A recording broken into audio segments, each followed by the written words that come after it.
Hey everyone, this is Andrew the Moo, and we are at Chapter 5 of Tim Burton's The Nightmare Before Christmas, Oogie's Revenge, and this is the Crypt Keeper. Crypt Creeper, not to be confused with the host of the HBO show. And in this episode, what we're going to be doing is we are going to hunt down Sally, because if you remember in the last few episodes, we went to the hanging tree, found that he no longer had the hanging men upon him, so we found them, and then we were told that Sally was seen off in another direction, or rather there was sounds of singing heard from another direction, and then there was a letter that was given to Jack, or flown to Jack rather, and it was from Sally. And so what we're going to want to do, as you can see, is we're heading into the old graveyard right now, and I want to go ahead and make mention of one thing while we're heading to our next destination, because we're not going to see any enemies, is this is going to be recorded not only during the Halloween season, but also into November. But considering this is a game that corresponds with a movie that has a lot to do with the Halloween and the Christmas season, I don't think it's going to hurt for us to do that. But anyway, you see I walked into the fire horses again, and we'll probably continue to do so because I always forget that they're there. But let's go ahead and move forward, and now we have a mini-boss. Why do you always have to spoil our fun? This is the last time you'll get in our way!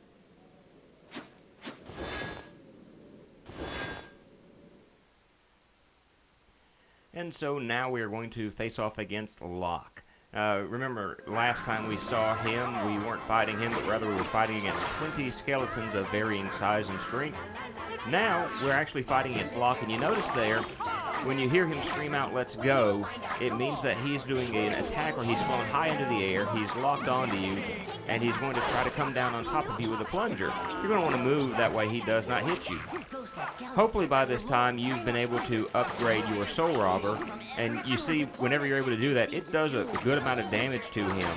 And another thing you're going to want to do is you're wanting to use the Soul Robber to grab a hold of the skeletons and throw them into Locke.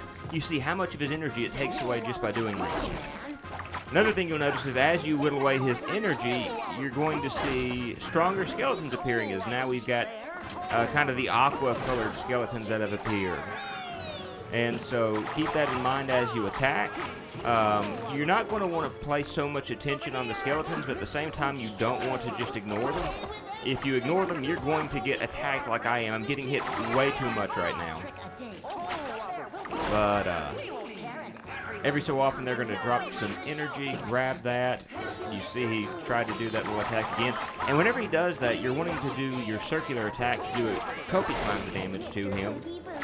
But I mean, at this point, that's really all you got to do. Locke is easy enough. He is a mini boss by every, he is a mini boss, and he will shout over here to let you know where he's at. But if you've updated your Soul Robber, he's not going to be too terribly difficult. Throw skeletons into him. When he tries to do the lock-on attack move, use your circular attack in order to get a number of hits in on him without him being able to move. And you see he's almost done. Like, his energy is almost completely gone. And one thing I forgot to mention, you can actually throw him into the skeletons as well. So, but as you beat him, the other skeletons are defeated, and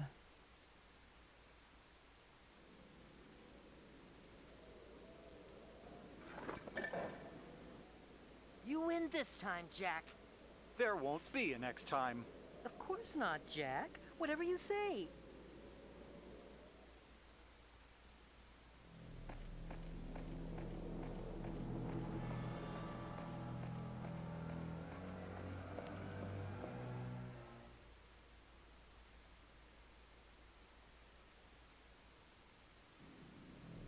And so that brings us to the Corridor of Coffins. We are now in the Mausoleum that we couldn't enter into before, and we come across one of the enemies I hate more than any in this game, and that is ghosts.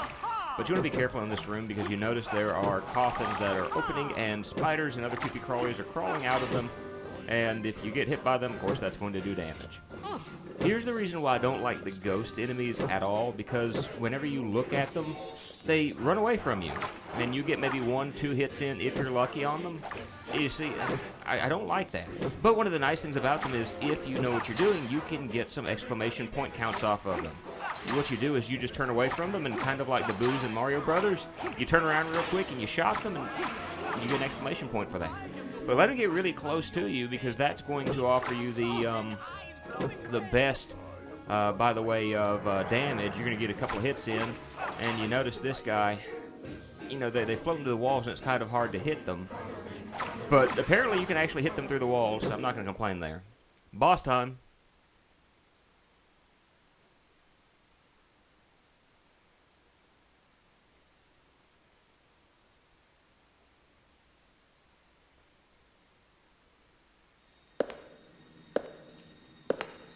Sally!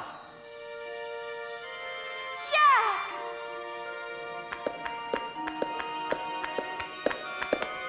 Sally! Jack.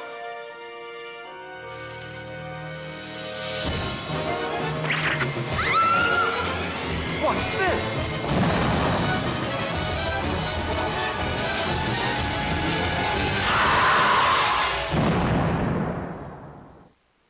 And so we are facing off against our first boss now, a gigantic spider. And if you watch the introductory movie at the very beginning of the game, you would have seen this. And you also have the opportunity to see its weakness. And there's a big glowing red spot on its bottom. That's what you're going to want to hit. And when you do that, he's going to crawl into the abyss, so to speak, a big hole in the ground. It's going to slowly disappear, and small spiders are going to start crawling out of it. You're going to want to attack those small spiders and just do a great amount of damage to them, and, you know, just gather the notes while you're there. By the way, one of the things I want to mention right now is, while it's on my mind, is you may have noticed the fact that the voice of Sally sounds a bit different from the movie. There's a reason for that. In the movie, the voice of Sally was done by Catherine O'Hara. She did Sally and Shock. And, you know, the voices that we're kind of used to.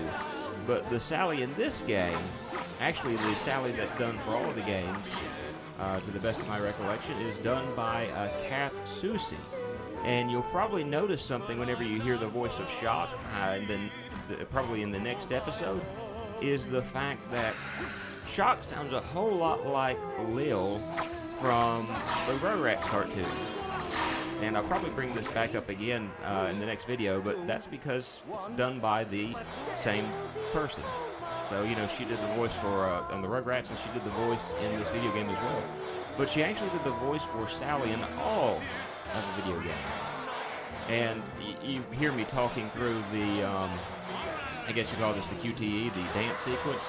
But whenever the next one comes up, I should be able to get one more in before then. I'll be silent and let you all hear it, okay? So, but this boss in and out of itself isn't too terribly difficult. You're just going to want to try to dodge its attacks and, you know, try not to take any undue damage. You know, if you're going for at least the A to the S ranks, one of the things that you are trying is to, you want to make good time, you want to make, you know, good as far as your damage, you want to have a good combo record. If you do well on the QTE, you'll do well on the combo, and if you do well on the QTE, you'll also do well in the exclamation point. Yeah, but you see another attack it does as it starts to get smaller. It starts shooting out webbing that's going to stick you to the floor, and then once it does that, it's going to attack you. Don't be like me. Don't get hit. But as you destroy the little small spiders, you're going to notice the fact that the giant spider itself starts to get smaller. It starts to get faster and more aggressive. So I think one of the things I really like about this game so far, at least, you know, just for me, is the fact that, you know, just like the movie, there's a huge musical influence in this game. It's very nice. It's very enjoyable. And there's some good music in this game. You know, just like the movie. But we got one more musical section that's about to appear. I'm going to be silent, and we're going to defeat the boss. 2, 1, let's dance!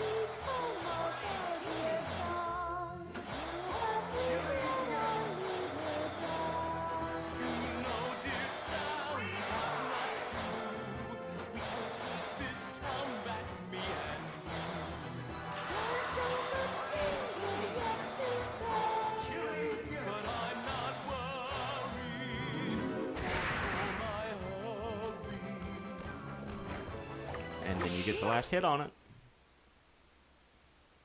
And the poor guy, I don't think he's dead at this moment, but he looks tuckered out. Sally!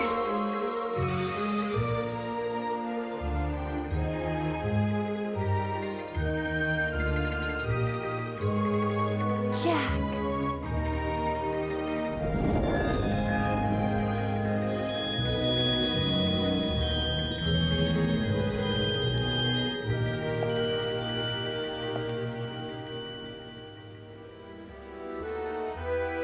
Are you all right, Sally? Oh, Jack, you came back. I got your note. You have to rescue Dr. Finkelstein. This key opens the gate to his manor. Thanks, Sally. I'm glad you're safe. We're all safe now that our Pumpkin King has returned. Pumpkin King? Sally, that's it! What's it? I am the Pumpkin King, and I can use my pumpkin fire to fight Oogie and his army.